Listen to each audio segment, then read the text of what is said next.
going on, Jerome's? Day 2 of the NFL Combine wrapped up yesterday, and the defensive backs and tight ends got after it. And here's the thing. So it's very easy to have crushes on Combine dudes. The Underwear Olympics, everyone looks good, run in a straight line with no opposition across from you, all that stuff. But I feel like a good rule of thumb, I forget who put this out, but a good rule of thumb is the Combine shouldn't sway your evaluation by more than half a round, which I think is fair, where you watch the tape, you watch the games, and you assess the players like, hey, how good are they at playing football? And then you get to the Combine, where I feel like if a player is good, say you have a first-round grade on a player, checks the boxes physicality-wise, sure.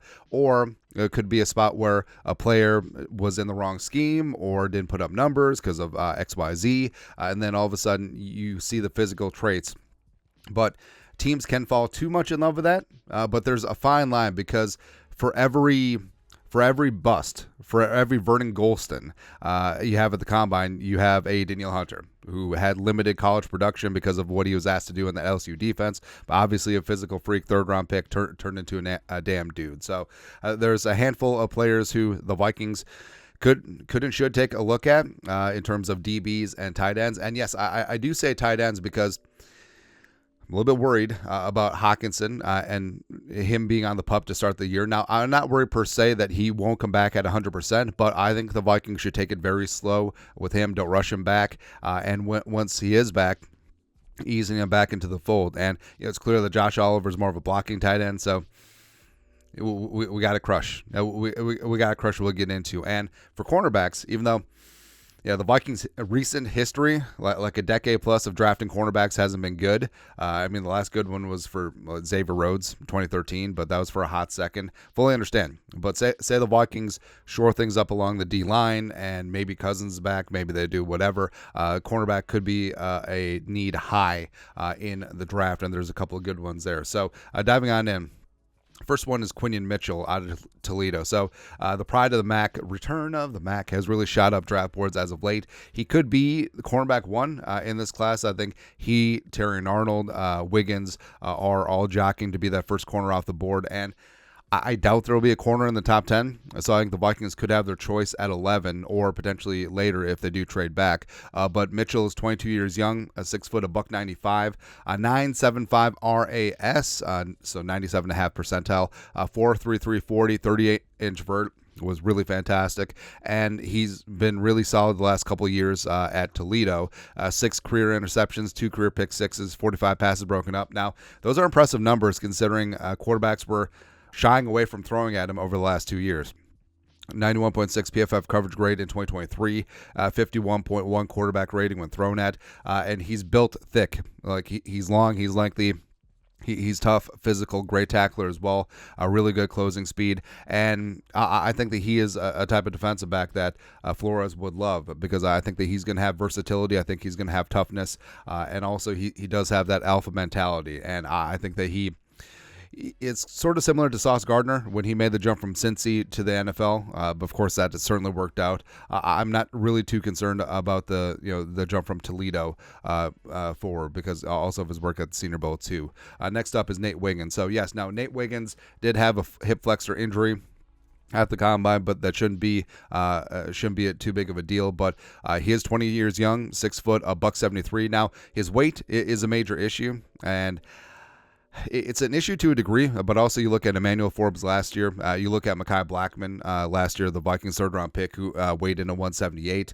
I think that you can put some good muscle, good weight on him, but he's a damn good player. 2-year starter at Clemson, career 3 interceptions, 2 pick sixes, and 21 passes broken up. Junior year, a 44.3 quarterback rating when thrown at, which is good, which is pretty damn good.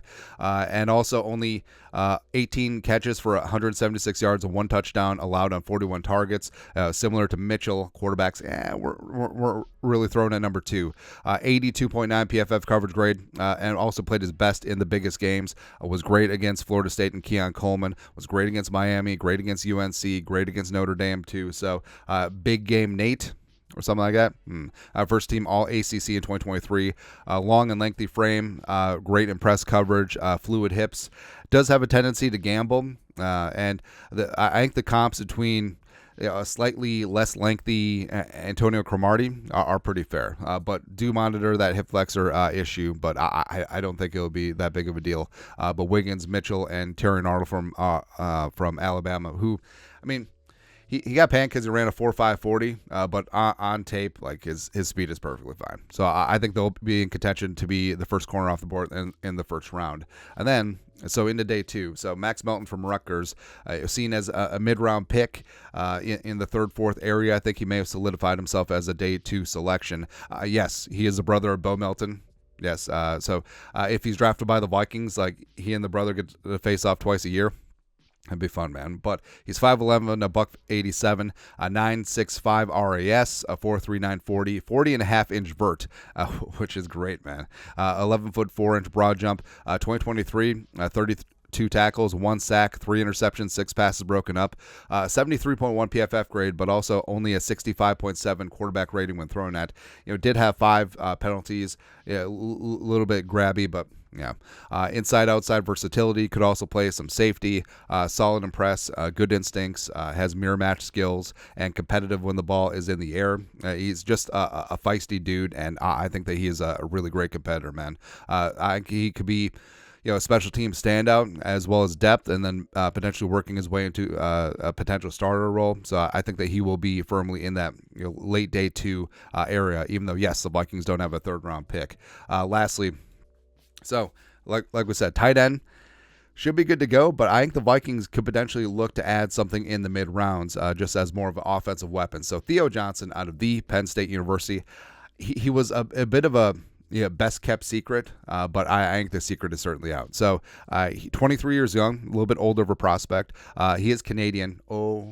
Canada. Born in Winnipeg, raised in Windsor, Ontario, 6'6", 264, 2023. So a really weird stat line. So only 34 catches, only 341 yards, but 7 touchdowns. Dude just found a way to get himself into the end zone. 9.99 RAS, 4.58 40, which is fantastic. 39.5-inch vert, 10-foot 5-inch broad jump. His brother, I believe, played college basketball. It was so he is going to turn in to Jimmy Graham because his testing numbers are very comparable to when Jimmy was coming out of the U. That's just U being the U, but a big time wingspan, huge hands as well. Is going to be a red zone, big catch radius target. It's really interesting. So I think that even though his inline blocking is okay, definitely could use a little bit more technique. I think that just focusing on him as a true move tight end, as a matchup nightmare, splitting him out wide, putting him in the slot, I think that's where he's going to make his money in the NFL.